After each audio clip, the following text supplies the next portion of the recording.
ఓ ప్రత్యేకమైన ర్యాకెట్ని పంపించారు. చంద్రయాన్-3 ప్రయాణమో అని. చంద్రయాన్-3 ప్రయాణమో అని అంటే మొదటిది రెండవది అయ్యాయి.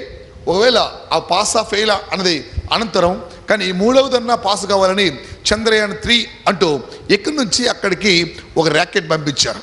మరి చంద్రమండలంలో ఏముంది, ఎలా ఉన్నాయి అని మన సహోదరుడు ఫోటోలు తీస్తున్నాడే, అట్లా అక్కడ అది ఫోటోలు తీసి భూప్రపంచంలో ఉంటున్న శాస్త్రవేత్తలకు పంపిస్తుంది. సక్సెస్ అయింది అనుకోండి, అద్భుతమైన ప్రయాణం అంటారు. ప్రైజ్ ది లార్డ్, హల్లెలూయా. చంద్రయాన్-3 మంచి ప్రయాణం, చాలా మంచిగా జరిగింది. మరి అక్కడి నుంచి చంద్రుల్లో ఏమేమి ఉన్నాయో తెలుస్తుంది. అక్కడ నుంచి చంద్రయాన్-3 సక్సెస్ అయింది. ఈ ప్రయాణం వలన భారతదేశానికి గొప్ప వచ్చింది.